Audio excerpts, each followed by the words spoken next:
Morning sir. Good morning sir. Good morning sir. बैठिए, आप अपने बारे में बताइए कुछ। सर मेरा नाम गुलशन कुमार है। सर मैं ज़िला रोहतास से हूँ। 2011 में मैंने अपना 10वीं की पढ़ाई सर हम अपने होम डिस्ट्रिक्ट से हाई स्कूल डेहरी ऑनसून से मैंने किया। और सर मैंने 2013 में इंटरमीडिएट भी किया है सूबेदार सिंह कॉलेज करहगर से।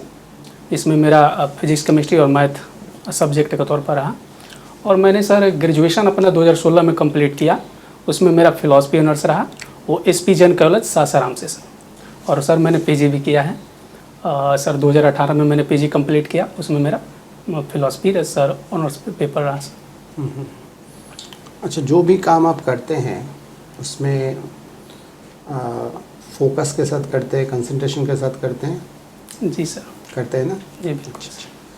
तो ये बताएं कि आप अगर ग्रेजुएशन एंड पोस्ट ग्रेजुएशन दोनों ही अगर फ़िलोसॉफ़ी से किया है तो टोटल कितने 5 साल आपने दिया है? जी सर। कंसंट्रेशन के साथ, फोकस के साथ में पढ़ाई किया है, जी है सर। ना? तो ऑप्शनल सब्जेक्ट हिंदी लिटरेचर क्यों रखा? फ़िलोसॉफ़ी नहीं था क्या उस पर? सर बिल्कुल था सर। तो इसका कारण ये रहा कि सर जब इसका मैंने कारण ये रहा कि आप खुद ही कॉन्फिडेंट नहीं है फ़िलोसॉफ़ी में, फ़िलोसॉफ़ी के ऊपर भरोसा नहीं है, मतलब आपने ठीक से 5 साल पढ़ाई नहीं की है। सर ऐसा नहीं है सर। सर मैंने सब्सिडरी के तौर पर शुरुआती दौर में हिंदी को भी रखा था सर। और BPSC हमको वो प्लेटफॉर्म देता है जहाँ सब्जेक्ट आप अदर चूज कर सकते हैं। सर मैं फ़िलॉसफी से अगर नेक्स्ट कभी ट्राई करने के लिए आया तो मैं बिल्कुल दूंगा सर।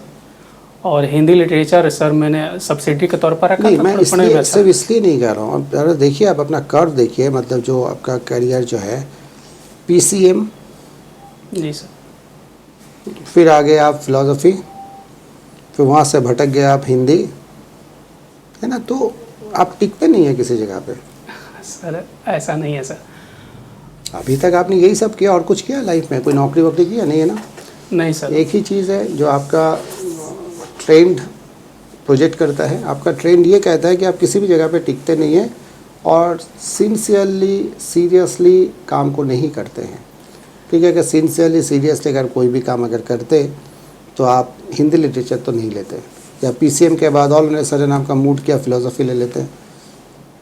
सर जो शुरुआती मेरा इंटरमीडिएट रहा था सर, तो ऐसा फैमिली का थोड़ा सा ऐसी रहा कि इंजीनियरिंग करना है, तो इसलिए मैंने सर मैथ को अफोर्ड किया था। फिर बाद में मैंने अपने पापा को ये बताया था सर कि मुझे सिविल सर्विस की तरफ रुझान है। तो पापा ने फिर बोला कि तब ठीक है। और मुझे फ़िलॉसफी ही उस समय अच्छे लगे थे सर। मैंने फ़िलॉसफी को इसीलिए अफोर्ड किया था कि सर उसमें सर वैसे सब्जेक्ट सभी विभिन्न जीवन के हर एक क्षेत्र को वो समेटता है, इसीलिए मैंने फ़िलॉसफी को लिया सर। ठीक है। फ़िलोसॉफ़ी में आपने क्या क्या पढ़ा है आपने? सर मैंने भारतीय दर्शन को अच्छे से पढ़ा है और सर वेस्टर्न फ़िलॉसफी को भी मैंने पढ़ा है सर। भारतीय दर्शन में क्या क्या पढ़ा है आपने? सर जितने भी भारतीय दर्शन है, हमारे षड दर्शन हो गए सर। इसके साथ नास्तिक में जो 3 दर्शन आते हैं, बौद्ध, जैन और चरवाक। ठीक है, आप मुझे बताएं, महात्मा गांधी को हम फिलोसोफर बोल सकते हैं? जी बिल्कुल सर। वो क्या फिलोसोफर थे? सर उनका तो सबसे प्रसिद्ध है सत्य और अहिंसा सत्याग्रह, इन सभी पर उन्होंने या फिलोसफी। वो पॉलिटिशियन थे? सर राजनीतिज्ञ तो उनको भी माना जाता है सर। नहीं, वो फिलोसोफर थे। ऐसा कुछ उन्होंने दिया है जो आपको लगता है कि फिलोसॉफिकल फील्ड में एक नया चीज़ है? जी सर। क्या? उनका जो सर अहिंसा का जो मानव की प्रवृत्ति बनाने का मुद्दा है, वो सर मुझे बहुत अच्छा। महात्मा गांधी ने जो कुछ भी दिया है गीता से दिया है। वो खुद बोल के गए कि मैंने ऐसा कुछ भी नहीं बोला जो नया है, मैंने कहीं ना कहीं से लिया है और वो मेन सोर्स जो है वो गीता से है। जी सर।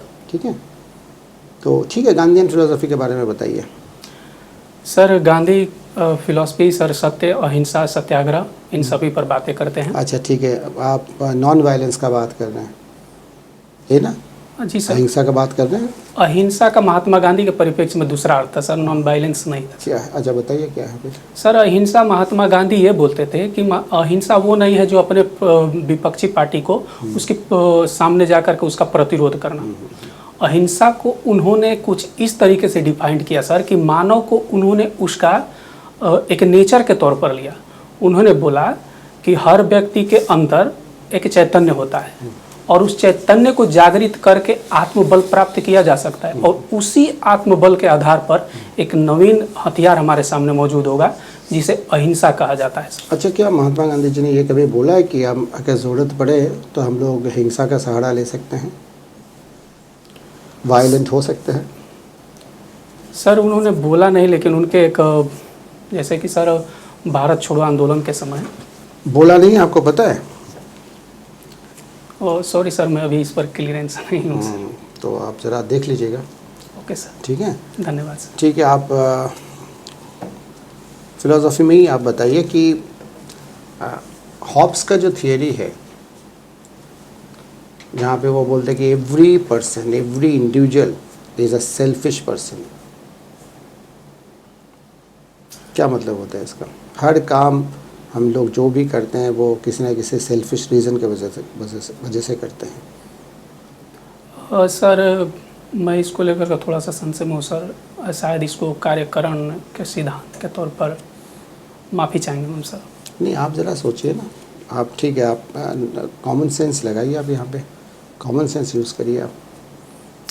क्या हम लोग हर काम उसके पीछे कोई रीज़न होता है, सेल्फिश रीज़न होता है जिसके वजह से करते हैं? जी सर, करते हैं। फिलॉसफी का एक दर्शन है सर, कार्यकरण का सिद्धांत। वो भी सर यही बात करता है कि हर कार्य अपने कारण में ही निहित होता है। तो आपका सेल्फिश रीज़न क्या है? सिविल सर्वेंट क्यों बनना चाहते हैं? सर समाज सेवा मत बोलिएगा, वो तो समाज के लिए हो गया। पैसा कमाना चाहते हैं? बिल्कुल नहीं सर। तो अब मेरा सर ये मैं सिविल सर्विस से जुड़ करके सर, सिविल सर्विस एक ऐसा सर प्लेटफॉर्म तो है। नहीं हुआ क्वेश्चन आंसर। ऐसा क्या रीज़न है जिसके वजह से आप सिविल सर्वेंट बनना चाहते हैं जो हमें बताना नहीं चाह रहे आप? सर मैं पावर बता चाहिए आपको? सर मैं बताना चाहूँगा सर, सिविल सर्वेंट्स के तौर पर मैं पीड़ित व्यक्ति और उनके न्याय, इन दोनों के बीच का मैं ये जवाब नहीं है। मैं हॉब्स का जो थियरी है उसके हिसाब से जवाब चाहता हूँ। ऐसा कौन सा सेल्फिश रीज़न है जिस वजह से आप सिविल सर्वेंट बनना चाहते हैं? समाज में सर जो पीड़ित ये जवाब नहीं है। आपने पढ़ा ही नहीं है ठीक से फिलोसफी। माफ़ी चाहेंगे हम sir. Okay, thank you. Gulshan, ji sir. Literature पढ़ने के सबसे बड़े बेनिफिट्स क्या होते हैं? सर ये हमें आशावादी बनाता है सर। वेदना और संवेदना में अंतर हमको समझाता है। अच्छा, यानी जितने भी लिटरेचर वर्क्स हैं सभी में सभी का एंडिंग हैप्पी है और सब में आशावादी तभी बनते हैं ना सर? है ना सर? ऐसा आप कहना चाहते हैं? सर लिटरेचर, मेरा कहने का मतलब ये था सर कि हमें साहित्य पढ़ करके और हमें आशावादिता के तरफ रुझान कुछ ज़्यादा हो जाता है। और सर जैसा कि आपने कहा कि हर चीज़ का एंडिंग पॉजिटिव वे में हो, तो ये सर उचित नहीं है। प्रेमचंद्र के बहुत सारे ऐसे रचनाएं हैं जो कि उसका एंडिंग सर यथार्थ रूप में हुआ, आदर्श रूप में नहीं हुआ। हाँ, तो वही तो मैं आपसे जानना चाह रहा हूँ कि वहाँ से आशा आप कैसे निकालेंगे, है ना? जैसे आपने प्रेमचंद का नाम लिया, गोदान, है ना? इस तरह से वहाँ से क्या आशा आपको दिखती है? सर मैं इसको एक जयशंकर प्रसाद की रचना कामायनी के अंतर्गत में समझाना चाहूँगा सर। और सरोजा स्मृति हो गया सर, राम की शक्ति पूजा हो गया, इन सभी में अगर हम देखें तो एक निराला की एक सरोज स्मृति है सर। नहीं, ठीक है। फिर अलग अलग जॉनर के तो कवि हुए हैं ना, और ऑथर भी हुए हैं। जी सर। तो कुछ तो हैं कि एकदम कम्प्लीटली ओज और आशा की बात करते हैं, बट आपने अभी नाम लिया प्रेमचंद का, तो मुझे वहाँ से समझाइए कि कैसे वहाँ से आपको आशा दिखती है, वहाँ से क्या आशा दिखती है? सर आशा यह दिखता है कि जो भी समस्याएं, जैसे कि मैंने गोदान की बात की सर, गोदान के तत्कालीन परिस्थिति जो मैं 1936 में सर जो भी समाज के समस्याएं थी उसमें उनको दिया था। इसके अलावा उनका एक सोल्यूशन भी दिया था सर। जैसे कि सर उसमें एक कैरेक्टर होता है गोबर, एक कैरेक्टर होता है होरी और एक होती है धनिया। वो अपने पूरे जीवन में संघर्ष करते हैं सर, लेकिन अपने मान मर्यादा को नहीं छोड़ते। यही तो सर आशावादी है कि समस्याएं लाख घिर जाए लेकिन फिर भी मैं उसको जो मैंने प्रण किया था उसको मैं झेलूँगा, जो मैंने जिसके प्रति मैंने अपना लक्ष्य निर्धारित किया था उसको मैं करूँगा। और यही कारण है कि एक समय तक आते आते वो गाय को प्राप्त कर लेता है, लेकिन उसका भाई हीरा सर उस गाय को जहर दे करके मार दिया था, फिर उसके साथ समस्याएं खड़ी होने लगती हैं। ठीक है, तो एक बेनिफिट आपको लगता है आशावादी, और क्या बेनिफिट होता है? सर हमें सर वेदना और संवेदना में भी दूसरा वो बात, तो आप बोल चुके हैं, और क्या? सर हमें समाज के हर समस्याओं को वो उसमें आत्मसात करवाता है सर। वो हमें बताता है कि समाज में क्या समस्याएं हैं, और जीवन के हर क्षेत्र में आपको सोचने की क्षमता देता है सर। जैसे कि सर कबीरदास ही हो गए सर। मान लीजिए कि आपका सिलेक्शन हो गया, आप एडमिनिस्ट्रेटिव ऑफिसर बन गए, फिर आप लिटरेचर से कौन कौन से एक दो एग्जाम्पल्स लेंगे और उसका एक अच्छे एडमिनिस्ट्रेटर बनने में यूज़ करेंगे? सर सबसे पहला कि जो साहित्य को बोला जाता है कि समाज का दर्पण होता है, उसमें तत्कालीन समय की परिस्थितियाँ, समस्याएं और हल भी ठीक है, वो तो हम लोग डिस्कस कर चुके। मुझे एक दो एग्जाम्पल्स आप बताइए। अगर आपका सिलेक्शन हो जाता है, लिटरेचर की आपने पढ़ाई की है, कौन से एग्जाम्पल्स, कौन से कैरेक्टर्स को आप लेके एक अच्छे एडमिनिस्ट्रेटर बन जाएंगे इंस्पायर होके? कोई मॉडल? सर मैं मनु को कैरेक्टर के तौर पर लेना चाहूँगा कमाईनी में। अच्छा, क्यों? क्योंकि सर वो पूरा जीवन समस्याओं से घिरता है। सबसे पहले उसके सामने जगत के निर्माण की समस्या आती है। जगत के निर्माण से वो जूझता है तो उसके अंदर वासना जगती है सर। ये मनुष्य का पूरा जीवन का कहानी है सर। आजकल मनुष्य या प्रशासन से जुड़ा हो या फिर मानव से जनरली वे में हो सर। फिर ठीक है, तो यही चीज़ तो फिर जो संघर्ष है वो तो अभी आप गोदान में भी वही बात कर रहे थे, है ना? फिर वही उसी तरह का एग्जाम्पल दे रहे हैं। आप एक बेहतर प्रशासक के रूप में कोई एग्जाम्पल मुझे बताइए जो कि आपको सीधे सीधे हेल्प करेगा, क्योंकि परिस्थितियाँ वो नहीं है जिसमें वो झेल रहे हैं। अब आप ऑफिस में बैठेंगे, एडमिनिस्ट्रेटर बन जाएंगे, फिर कहाँ से आप इंस्पिरेशन लेंगे? लिटरेचर में बताइए आप। सर मैं अभी मुझे याद नहीं आ रहे हैं सर। ठीक है, आप क्रिकेट देखते हैं? जी सर। सिर्फ देखते हैं, खेलने का? सर गांव में सर थोड़ा सा अगर कभी मौका मिलता था तो उस समय चलिए, क्या क्या बेनिफिट मिला आपको क्रिकेट देखने से? सर देखने से बेनिफिट ये होता है कि हम सिचुएशनल बेस्ड जो निर्णय होते हैं उसको तार्किकता के साथ समझ सकते हैं। जो क्रिकेट है सर वो बोला जाता है कि प्रतिस्पर्धाओं का खेल है, उसका भी जीवन में हम आत्मसात कर सकते हैं सर। और सबसे बड़ा सर कि वो एक्टिवनेस आपके अंदर देता है, और यही एक्टिवनेस हम अपने लाइफ में भी ले सकते हैं सर। तो क्रिकेट देख के आप डिसीजन मेकिंग सीखते हैं और वही डिसीजन आप एडमिनिस्ट्रेशन में भी यूज़ कर देंगे, ऐसा आपको लगता है? ऐसा हो सकता है? सर जैसे कि क्या किसी को देख के डिसीजन मेकिंग सीखा जा सकता है, या उस परिस्थिति में जाके डिसीजन मेकिंग, कौन सा वाला ज़्यादा अच्छा लगे? सर जा करके वाला बहुत बेहतर रहेगा सर, है ना? मैं आपके बात से सहमत हूँ सर। अच्छा, सर मेरा मानना है कि जिस तरीके से हम क्रिकेट देखते हैं सर, एक बाय द वे अगर क्रिकेट खेलते हैं उसमें सर एक्टिवनेस हर परिस्थिति के अनुसार उसका सोल्यूशन। लेकिन देखते समय तो आप इनएक्टिव रहते हैं। ऐसा नहीं है सर, इंटरेस्ट जगता है तो देखना पड़ता है। लेकिन अभी जो एक्टिविटी की आपने बात की, तो प्लेयर्स एक्टिव रहते हैं, आप तो बैठे रहते हैं अपने घर में देखने में, तो फिर एक्टिविटी कैसे आए? कैप्टन का सर एक्टिविटीज दे और निर्णय देख करके थोड़ा। ओके, ठीक ठीक सर। कहाँ से शुरू करें आपसे बात करना? सर जो आपको बेहतर लगे सर। आपको जहाँ बेहतर लगता है वहीं से शुरू करते हैं थोड़ा। जी सर। आप क्रिकेट को तार्किकता, क्रिकेट आपके अंदर तार्किकता लाता है, आपने ये कहा। एक्टिवनेस जी सर। एक्टिवनेस लाता है और तार्किकता लाता है। जी सर। तार्किकता भी लाता है ना, आपने पहली लाइन में ही बोला था ये। सर तार्किकता का हो सकता है, माफ़ी चाहूँगा सर। अच्छा। तार्किकता का मैंने गलत। तार्किकता का नहीं, आप होरी के आशावाद की बात कर रहे थे, जी सर। ठीक है। प्रेमचंद गोदान में आशावाद लाते हैं, होरी मर जाता है, मालूम है ना आपको? जी सर। ये कौन सा आशावाद है? सर ये यथार्थवाद है सर। आशावाद क्या है? आपने आशावाद का नाम दिया है, मैं यही जानना चाहता हूँ कि वो कौन सा आशावाद है। सर मैं अगर बोलूँ, एक लाइन और बोल देता हूँ, मैं कहूँ कि होरी का मरना दरअसल गांधीवाद की पराजय थी।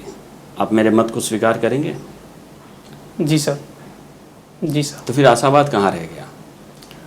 सर मैं माफ़ी चाहूँगा अगर मैंने आदर्श आशा माफ़ी क्यों चाहेंगे? आपने आशावाद बाकायदा इस्टेब्लिश करने की कोशिश की सर के क्वेश्चन में। सर मैं बोलना चाह रहा था कि सर साहित्य आशावादी बनाता है। साहित्य आशावादी बनाता है। तो हम तो गोदान साहित्य ही है। जी सर। ठीक। और आशावाद के संदर्भ में आपने प्रेमचंद का नाम लिया, जयशंकर प्रसाद का नाम लिया, निराला का नाम लिया, निराला की सरोज स्मृति के बारे में बात की। सरोज स्मृति में कौन सा आशावाद निराला ने दिया है? सरोज स्मृति में सर आशावाद नहीं है सर, वो तो आपने लेकिन आशावाद के संदर्भ में ही नाम लिया। सर मैंने कम जयशंकर सॉरी सर, माफ़ी चाहेंगे। नहीं, आप क्या कह रहे थे? सर मैंने राम की शक्ति पूजा को आशावादी कहा सर। लेकिन आपने तो सरोज स्मृति का भी नाम लिया। सरोज स्मृति के त्रासद कथा है सर। तब तो वहाँ से आशावाद कहाँ है? जी सर। अब मैं माफ़ी चाहूँगा सर। और ये सारे के सारे आपके कोर्स के हैं? जी सर। 1935-36 में लिखी गई पुस्तक से आप 2023 के दौर में आशावाद तलाश रहे हैं? सर उस समय के सिर्फ गोदान की ही बात नहीं करें, और बहुत सारे तो मैं आज की ही बात कर रहा हूँ। आज पिछले 10 साल में कौन सा साहित्य आपने हिंदी का पढ़ा है? मैं आपको बहुत बड़ा रेंज दे रहा हूँ, बताइए। पुस्तक के नाम बताइए और किसकी लिखी हुई है वो भी बताइए। पढ़ा होना चाहिए, ध्यान रखिएगा। सर मैंने गोदान को ही अभी तक तो पढ़ा है सर। तो आप किस चीज़ की आशावाद की बात कर रहे थे? आप 2023 की समस्याएं 2023 के उपन्यासों से मिलेंगी ना, उससे निकालेंगे ना आप? बिल्कुल सर, मैं आपके बात से सहमत। तो आपको ये लगता है कि आप अपने प्रश्न के साथ जस्टिफाई कर रहे हैं? सर मैं कुछ ऐसे मेरा मतलब ये था सर कि जैसे 1936 का आपने सर बात की, तो 1936 में गोदान की मैं बात करूं, उस समय का वो सर गोदान कालजयी रचना है सर। वो जो कालजयी रचना तो तुलसीदास की रामचरितमानस भी है। जी सर। कबीर ने बीजक लिखा था, वो भी कालजयी रचना है। जी सर। है कि नहीं है? बिल्कुल सर, मैं आपका बात से सहमत। तो क्या उस समय की समस्याओं के बारे में या उस समय के समाज के संदर्भ में जो किताबें लिखी गई हैं वो हमारे आज के समाज और आज के संदर्भों को एड्रेस करती हैं? बिल्कुल सर करती है। कैसे, बताइए। जैसे कि सर मैंने गोदान की बात की, गोदान में सिर्फ एक ही कहानी का वर्णन नहीं है, उसमें समांतर कई कथाएं चलती। एक किसान का मजदूर हो जाना, उस समय लिव इन रिलेशनशिप की सर बात किए थे प्रेमचंद्र, जो कि आज भी प्रासंगिक है सर। उस समय भी किसान अपनी खेती को छोड़ करके मान मर्यादा की बात करता है, वो आज भी होता है। तो आप कह रहे हैं कि लिव इन रिलेशनशिप समाज के लिए बेहतर नहीं है? सर मैंने ऐसा नहीं कहा सर। क्यों? जब आप प्रेमचंद के गोदान से उठाएंगे लिव इन रिलेशनशिप का अर्थ, तो हम तो आज के दौर में भी तो पूछेंगे ना कि फिर तो वही सही है। आप जहाँ एड्रेस कर रहे हैं मैं उसी बात को उठा रहा हूँ, मैं अपनी ओर से एक बात भी नहीं बोल रहा हूँ। जी सर। ठीक है ना? हाँ, जैसे कि लिव इन रिलेशनशिप में मालती को लेकर के उन्होंने बात की थी सर। हाँ, ठीक है, अंदर से ठीक है, अंदर से सर मधुमक्खी और बाहर से सर, वो तो उसके विपक्ष में नहीं गए सर प्रेमचंद।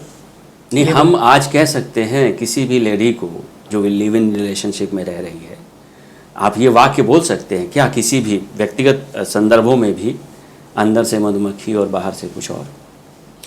सर अगर रिलेशनशिप की ही मैं बात करूँ तो वो तो उनका व्यक्तिगत मामला है, तो सर नहीं, मैं कह रहा हूँ कि व्यक्तिगत मामला क्यों है? लिव इन रिलेशनशिप व्यक्तिगत मामला नहीं है, सामाजिक मामला है। जी सर। ये एक समाज में है ना ये प्रथा। जी सर। तो उसके बारे में व्यक्तिगत कहाँ से हुआ?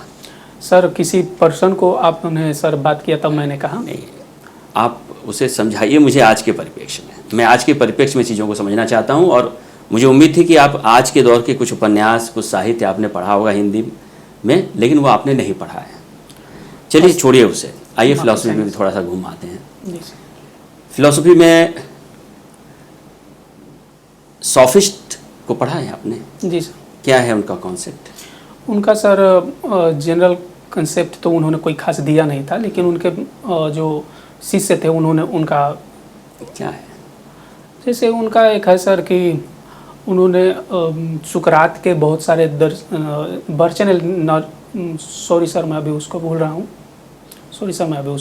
सर। अच्छा, अब हमको ये बता दीजिए, सुकरात ने जिन प्रश्नों के जवाब दिए थे या सुकरात ने जिस पे डिस्कस किया, दरअसल सुकरात ने जो ज्ञान के संदर्भ में ज्ञान की व्याख्या की है वो किसके संदर्भ में की है, किस फिलॉसफी के अगेंस्ट में किया है सुकरात ने ज्ञान के बारे में अपने विचार रखे हैं?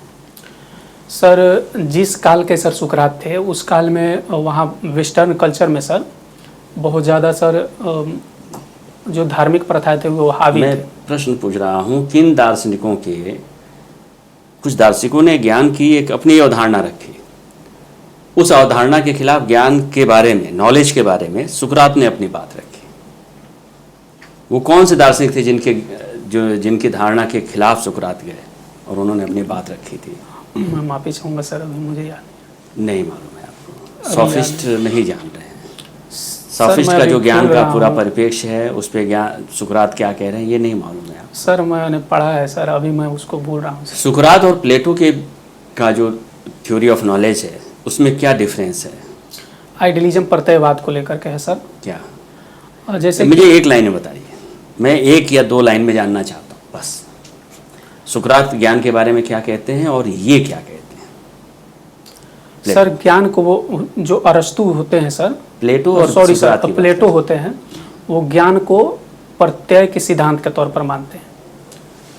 मैं फिर आप अरस्तु का प्लेटो का प्रत्यय सिद्धांत बताएंगे, फिर अरस्तु का आप मध्य मार्ग का सिद्धांत बताएंगे, मैं इस पे नहीं जान रहा हूँ। मैं बेसिक बात जो ज्ञान पर दोनों ने सोचा है, चूँकि आप फिलोसफी के स्टूडेंट हैं इसलिए मैं आपसे बात करना चाहता हूँ, जानना चाहता हूँ। छोड़िए आप, इसके अलावा बताइए कि कौन सा वेस्टर्न थिंकर है जिसकी फिलोसफी और गीता की फिलोसफी में एक समानता कहीं दिखती है? सर स्पिनोजा के सर, क्या? स्पिनोजा के सर, हाँ हाँ, स्पिनोजा का बताइए। सर्वेश्वरवाद सर। हाँ, उन्होंने द्रव्य, प्रकृति और आत्मा, इन तीनों को सर एक ही रूप में बात किया। और सर यही तो गीता भी हमारा, और सॉरी सर स्पिनोजा जी उसके साथ एक और बात कहा था, कर्मफल का सिद्धांत को लेकर के चर्चा की थी कि जो जैसा करेगा उसको वैसा फल मिलेगा, और गीता भी निष्काम कर्म की ही बात करता है सर। गीता कहीं भी ये कह रही है, कहीं एक लाइन है कि जो जैसा करेगा उसको वैसा फल मिलेगा? निष्काम कर्म की निष्काम कर्मयोग क्या ये कहता है, फल की इच्छा के बारे में कहता है कि फल ऐसा मिलेगा? वही निष्काम कर्मयोग है। फल की चिंता नहीं करने के लिए तब स्पिनोजा और गीता में कोई अंतर आपको नजर नहीं आ रहा? सर मुझे तो अंतर नहीं लग रहा है सर। क्यों? आप कह रहे हैं कि स्पिनोजा कह रहे हैं कि जो जैसा काम करेगा वैसा फल मिलेगा। जी सर। फल मिलेगा। जी सर। गीता फल मिलने की बात कहती है? नहीं सर। फिर दोनों कैसे एक हुए? सर इस एस्पेक्ट में सर कि जो गीता निष्काम कर्म की बात कर रहा है, वो बोलता है कि कर्म अपना करिए, फल की चिंता मत करिए, वो तो मिलेगा। ठीक। और स्पिनोजा कह रहे हैं जो जैसा कर्म करेगा वैसा फल मिलेगा। जी सर। यानी खराब कर्म करेगा तो खराब फल मिलेगा, अच्छा कर्म करेगा तो अच्छा फल। फिर दोनों कैसे एक समान हो गए दोस्त? और सर मैं माफ़ी चाहूँगा सर इसके लिए कि मुझे। कांट का सिद्धांत क्या है सर? कांट का कर्तव्य के संदर्भ में, सॉरी सर, कर्तव्य के संदर्भ में कांट का सिद्धांत क्या है? उन्होंने सर बुद्धिवाद और अनुभववाद को समन्वय किया था सर। तो क्या निकला उसका, कुल मिला के निकला क्या? सर उन्होंने ये अवधारणा, मतलब ये सिद्धांत उन्होंने दिया कि ज्ञान का जो साधन है वो बुद्धि भी है और अनुभव है, अनुभव के द्वारा भी ज्ञान प्राप्त किया जा सकता है। ठीक है, थैंक यू।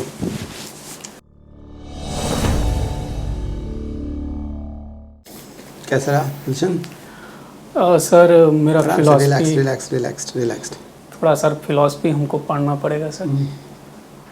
और सर हिंदी में भी हम फंसे सर। और सर किसी का सर ढंग से जवाब नहीं दे पाए सर। नहीं, इतना ज़्यादा डिजेक्टेड होने का कोई ज़रूरत नहीं। कब है आपका इंटरव्यू? सर 9 तारीख को फर्स्ट है सर, फर्स्ट शिफ्ट में। ठीक है, you are a good candidate, आप बोल लेते हैं, दैट इज़ गुड। एक स्ट्रेंथ है आपका। और नर्वस कम होते हैं, this is also very good sign. Presentation भी आपका अच्छा है, कोई दिक्कत नहीं। कुछ पॉइंट्स हैं जो हम लोग अगर डिस्कस करेंगे तो मेरे ख्याल से नेक्स्ट टाइम आप और भी बेटर परफॉर्म करेंगे। सबसे पहले तो आपका जो ना वो इंटरव्यू या जो हम लोग बातचीत कर रहे थे वो ऐसा लग रहा था जैसे आप लेक्चर दे रहे हैं। जो भी क्वेश्चन पूछा जा रहा है ना, उस क्वेश्चन का टू दी पॉइंट आंसर नहीं आ रहा था। आप पहले इंट्रोडक्शन दे रहे थे, फिर बॉडी ऑफ द आंसर, फिर कंक्लूजन, कुछ ऐसा लग रहा था कि आप एक लंबा चौड़ा लेक्चर दे रहे हैं उस टॉपिक के ऊपर। जो टू दी पॉइंट आंसर वो ऑलमोस्ट किसी भी जगह पे नहीं था। आपको ड्रैग करके लाना पड़ रहा था कि टू दी पॉइंट बताइए। जो भी क्वेश्चन है उसको क्वेश्चन को समझ के टू दी पॉइंट आंसर देना है, ठीक है। तो ये तो पहला ये हो गया। और आर्टिकुलेशन एंड एनालिसिस पावर, वो भी अब ये तो आपको देखना पड़ेगा चीज़ों को किस तरीके से आर्टिकुलेट किया जाए जिससे कि मिनिमम समय में मैक्सिमम हम डिलीवर कर सकें, वो एक एरिया है। और जो अगर मैं body language point of view से बोलूँ तो दो जगह पे मुझे बहुत ज़्यादा नेगेटिव लगा। एक तो आपका जो पिच अप डाउन हो रहा था ना, आपका जो टोन था, that was an informal kind of a tone and ऐसा लग नहीं रहा था कि you are sitting before the seniors जो आपसे 30 साल 25 साल उम्र में बड़े हैं, क्योंकि आपका आईब्राउज अप डाउन हो रहा था, पिच अप डाउन हो रहा था। आप देख लीजिएगा, ऐसा लग रहा था जैसे कि आप बहुत ही इनफॉर्मली आप बात कर रहे थे। ये कोई मैटर ही नहीं है, ये तो कोई क्वेश्चन थोड़ी है, इसके बारे में तो सब कुछ आता है मुझे। आप देख लीजिएगा, it's very difficult to explain. आप जब देखेंगे तो आपको समझ में आ जाएगा। जो नॉर्मली होता है कि आप जब जवाब देते, कोई सीनियर अगर आपसे कोई क्वेश्चन पूछते हैं तो हम लोग पिच अप डाउन नहीं करते हैं, वहाँ पे इमोशंस नहीं दिखाते हैं। आपका आईब्राउज लेफ़्ट राइट सेंटर हर जगह पे घूम रहा था और बॉडी बहुत ज़्यादा मूव कर रहा था।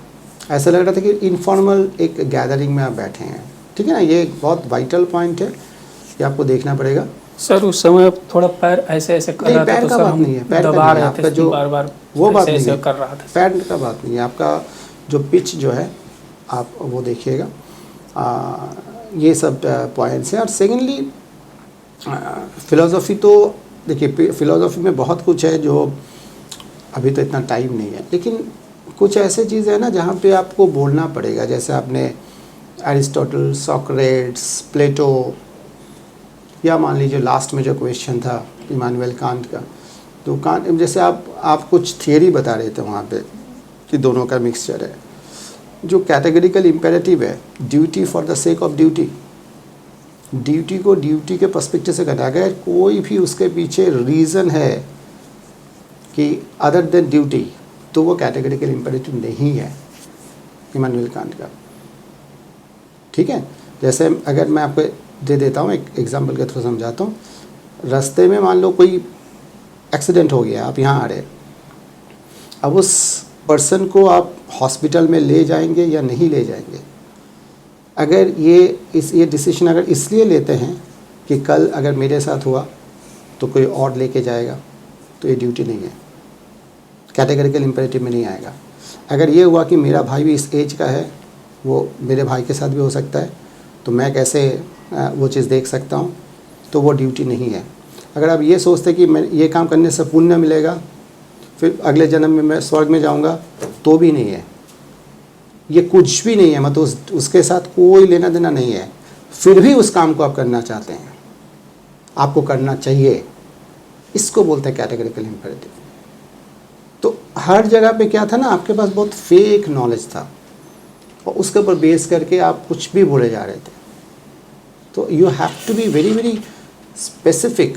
अगर आपने 5 साल पढ़ाई किया है तो मैं मानता हूँ कि हर क्वेश्चन का जवाब देना पॉसिबल नहीं है, किसी के लिए भी नहीं है, लेकिन कुछ बेसिक्स तो सब बेसिक्स है। Immanuel Kant, Plato, Aristotle, Socrates, तो आप प्लीज़ उसको देखिएगा। और मेनली बॉडी लैंग्वेज वगैरह थोड़ा सा देखिए, पिच अप डाउन देखिएगा। एकदम फॉर्मल सेटिंग में जैसे होता है ना हम लोग बात करते हैं, उस टोन में आप बात करिएगा। अदरवाइज़ आपका तो आई डोंट थिंक कि there is any reason why you should not get selected, क्योंकि आप बोल लेते हैं, ये बहुत वाइटल है इंटरव्यू के लिए, आप घबराते नहीं हैं। बट इन सब चीज़ों को अगर थोड़ा सा ठीक कर लेंगे ना, तो देखिएगा बहुत अच्छा होगा इंटरव्यू आपका। ठीक है, ओके सर। ओके।